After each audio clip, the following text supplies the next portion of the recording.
I'm moving on to page 4. It asks right here, we see that it says 0.5 moles. That tells me that we're going to be using the ideal gas law equation. And it wants to figure out what the volume is. So in order to figure out the volume is, we got to get the volume by itself. So we divide both sides by P. We get volume equals nRT divided by pressure. So N is the number of moles, which is going to be 0.5. R is our gas constant. So we have to go over and see that our pressure is an ATM. So that means we're going to use the R value, 0.0821. Our temperature is 27 degrees Celsius. We simply convert that to Kelvin, which is 300. We divide that by our pressure, which is 1.2 ATM. So we're going to go 0.5 times 0.0821 times 300. Hit enter, and then simply divide by 1.2. And we get a volume of 10.3 liters. Okay. Next question is another ideal gas question, PV equals nRT. But what we're solving for here is grams of nitrogen gas. So essentially we're solving for N. So in order to get N by itself, we divide the variables to the other side. And our equation is going to be N equals PV over RT. So our pressure is 730. Our volume has to be in liters, so we convert this to liters. We're moving the decimal 3 spots to the left. Divided by our R value. Since we're using millimeters of mercury, our R value is going to be 62.4. And our temperature is going to be 298, which is 25 degrees plus 273. So we put that all into our calculator and we get, so 730 times 0.9. An important step here, divide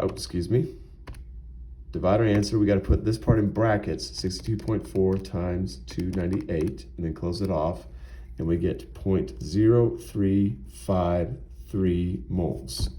Now we just simply convert from moles to grams. So for every 1 mole of nitrogen gas, we have to go to our periodic table and figure out, well, how many grams is of nitrogen? Well, 1 nitrogen is 14.007. But we see here that nitrogen is a diatomic gas, so there's 2 of them, so 28.014 grams. We simply just take the answer we got in the first step and multiply it by 28.014 for a total of 0.99 grams N2. All right, next question. This one's a little tricky.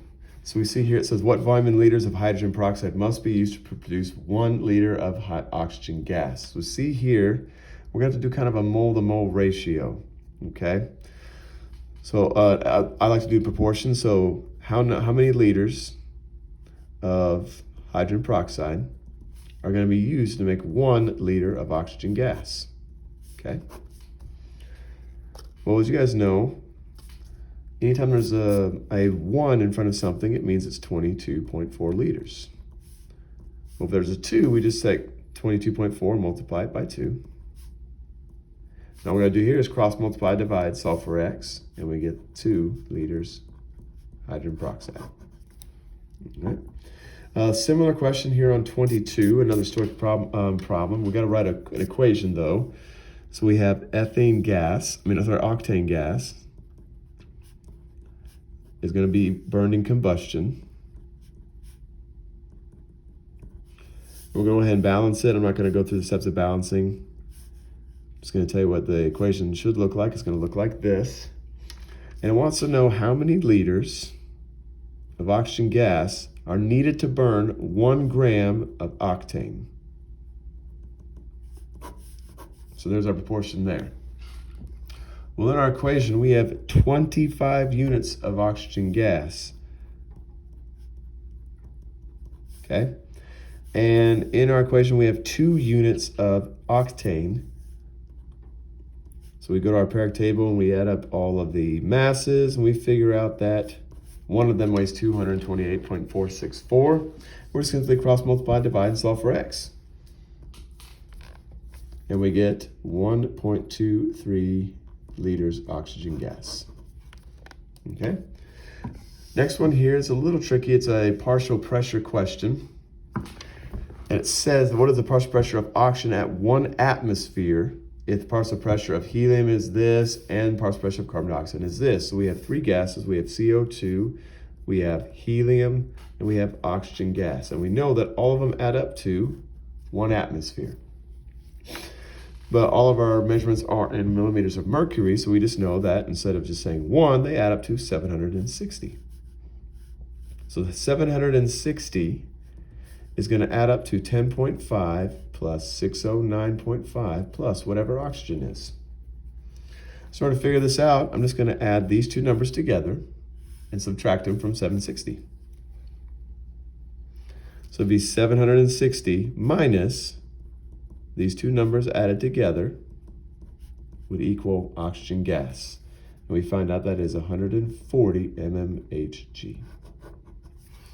Next question here, 24. This is back to our combined gas law equation. We have a volume and a temperature, again asking for what the new volume would be at standard temperature. So we have V over T equals V over T. So volume is 4.73 liters, and our temperature is going to be converted into kelvins, would be 35 plus 273. What is our new volume? And it says standard temperature, which is 273 K. So we're simply going to cross multiply and divide, solve for our variable. So we have 4.73 times 273, divide that by 308, and we get 4.19 liters for our new gas. Same thing down here. I'll read through that we do have a volume, we have a pressure, and we have a temperature. And that says what will the required temperature be to change to standard pressure. So we don't have a second volume, so we can ignore it. We can ignore it. So this would be our equation right here. So we have a pressure and a temperature, and we have a new pressure and a second temperature there.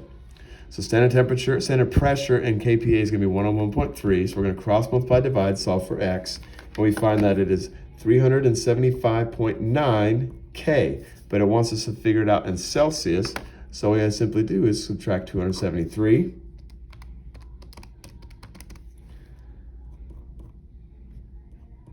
Oops, excuse me. 102.9 degrees Celsius. And that is page 4.